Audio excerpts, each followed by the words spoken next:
ಏನೆಲ್ಲ ಕಾರ್ಯಕ್ರಮ ಅಂದ್ಕೊಂಡಿದ್ರಿ ಹೇಳಿ ಸರ್? ಏನು ಹುಟ್ಟುಹಬ್ಬದ ಸೆಲೆಬ್ರೇಷನ್ ಮಾಡಿಸ್ಕೊಳ್ಳೋ ಮಟ್ಟಕ್ಕಿಂತ ಬೆಳೆದಿಲ್ಲ. ಹಿತೈಷಿಗಳೆಲ್ಲ ಪ್ರತಿ ವರ್ಷ ನಮ್ಮ ಅದೇ ಆದ ರೀತಿಯಲ್ಲಿ ಆಶ್ರಮಗಳಲ್ಲಿ ಹೋಗಿ ಹುಟ್ಟುಹಬ್ಬ ಆಚರಣೆ ಮಾಡಿ ಬಡ ಮಕ್ಕಳ ಜೊತೆ ಪ್ರತಿ ವರ್ಷ ಅದು ಆಡಂಬರದ ಹುಟ್ಟುಹಬ್ಬ ಮಾಡಿಕೊಟ್ಟು ಅಭ್ಯಾಸ ಇಲ್ಲ.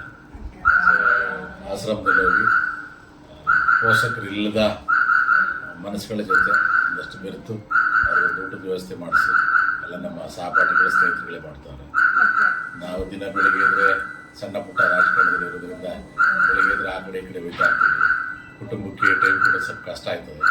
ಇವತ್ತು ನನ್ನ ಕುಟುಂಬ ಪರಿವಾರ ಸಮೇತವಾಗಿ ನಮ್ಮ ತಂದೆ ತಾಯಿ ಆಶೀರ್ವಾದ ಪಡೆದು ಊರಿಗೆ ಹೋಗಿ ಊರಿಂದ ಅವರ ಆಶೀರ್ವಾದ ಪಡ್ಕೊಂಡು ದೇವರ ಆಶೀರ್ವಾದ ನಮ್ಮ ತಂದೆ ತಾಯಿ ಆಶೀರ್ವಾದ ಪಡ್ಕೊಂಡು ಬರ್ಬೇಕಂತೀವಿ. ಸರ್, ಹುಟ್ಟುಹಬ್ಬ ಅಂದ ತಕ್ಷಣ ಎಲ್ಲರ ಮೈಂಡಲ್ಲೂ ಒಂದು ಹೊಸ ಕೆಲಸ ಏನಾದ್ರು ಮಾಡಬೇಕು ಅಂತ ಸಂಕಲ್ಪ ಮಾಡ್ಕೊಳ್ತಾರೆ. ನೀವೇನು ಮಾಡಬೇಕು ಅಂತ ಅನ್ಕೊಳ್ತೀವಿ? ಕನಸುಗಳನ್ನು ಇನ್ನು ನನಸಾಗುವಂಥ ಸಂದರ್ಭ ಬಂದಾಗ ನಿಮ್ಮನ್ನೆಲ್ಲ ಕರೆದಿ ಎಲ್ಲ ಮಾಡಬೇಕು ಅಂತೇಳಿ ನಿಮ್ಮ ಮುಖಾಂತರನೇ ನನ್ನ ಭಾವನೆನ ನನ್ನ ಆಸೆನ ವ್ಯಕ್ತಪಡಿಸ್ತೀನಿ. ಇವತ್ತೇನಾದರೂ ಅನಾಥಾಶ್ರಮ ಆ ಥರ ವಿಸಿಟ್ ಮಾಡ್ತೀರಾ ಸರ್? ಇವತ್ತು ನಮ್ಮ ಸಹಪಾಠಿಗಳೆಲ್ಲ ಮಾಡ್ತಿದ್ದಾರೆ. ಸರಸ್ವತಿ ಆಶ್ರಮ ಅಂತಿದೆ, ಅಲ್ಲಿ ಬಡ ಮಕ್ಕಳುಗಳು ಸಾಕಷ್ಟು ಚಿಕ್ಕ ಮಕ್ಕಳುಗಳಿದ್ದಾರೆ. ಅವ್ರ ಜೊತೆ ಸಿಹಿ ಹಂಚುವಂಥ ಕಾರ್ಯಕ್ರಮ, ಅವ್ರಿಗೆ ಊಟದ ವ್ಯವಸ್ಥೆ ಮಾಡಿಸಿ ಅವ್ರ ಜೊತೆ ಹುಟ್ಟುಹಬ್ಬದ ಕ್ಷಣಗಳನ್ನು ಹಂಚ್ಕೋಬೇಕಂತೇಳಿ ನನ್ನ ಹಿತೈಷಿಗಳು, ನನ್ನ ಸ್ನೇಹಿತರುಗಳು, ನನ್ನ ಪ್ರೋತ್ಸಾಹ ಮಾಡೋಂಥ ಮನಸ್ಸುಗಳನ್ನು ಒಟ್ಟಿಗೆ ಸೇರಿ ಪ್ರತಿ ವರ್ಷ ಅವರೇ ಮಾಡ್ತಾರೆ.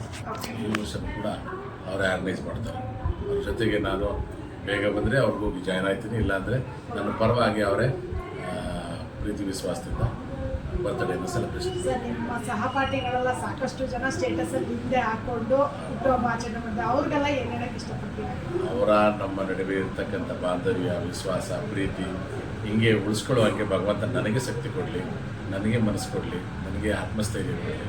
ಅವರಿಗೆ ಬೇರೆ ಏನು ಕೊಡಲಿಕ್ಕೆ ನನ್ನಿಂದ ಸಾಧ್ಯ ಇಲ್ಲ. ನಾನು ಯಾವ ಊರು ಅವ್ರದ್ದು ಯಾವುದೋ ಊರು ಅದು ನನ್ನ ಮೇಲೆ ಇಟ್ಟಿರ್ತಕ್ಕಂಥ ಗೌರವ, ಪ್ರೀತಿ, ವಿಶ್ವಾಸ ಇಟ್ಟು ಈ ಸುಂದರ ದೊಡ್ಡ ಪ್ರಮಾಣದ ಬೆಂಗಳೂರು ನಗರದಲ್ಲಿ ಹಳ್ಳಿಯಿಂದ ಬಂದಂಥ ನನ್ನನ್ನು ಭಾಳ ಪ್ರೀತಿಯಿಂದ ಪ್ರೋತ್ಸಾಹ ಮಾಡಿ ಪ್ರೀತಿ ವಿಶ್ವಾಸದಲ್ಲಿ ನಮಗೆ ಸಹಕರಿಸ್ತಾರೆ. ಆ ಪ್ರೀತಿ ವಿಶ್ವಾಸ ಅವ್ರನ್ನ ಬಾಂಧವ್ಯನ ಉಳಿಸ್ಕೊಳ್ಳೋಂಥ ಶಕ್ತಿ ಭಗವಂತ ನನಗೆ ಕೊಡಲಿ ಅಂತ ಭಗವಂತನ ಕೇಳ್ಕೊತೀನಿ. ಮತ್ತೊಮ್ಮೆ ಹುಟ್ಟುಹಬ್ಬದ ಶುಭಾಶಯ. Thank you. ಎಲ್ಲರಿಗೂ ಹುಟ್ಟುಹಬ್ಬದ ಶುಭಾಶಯ.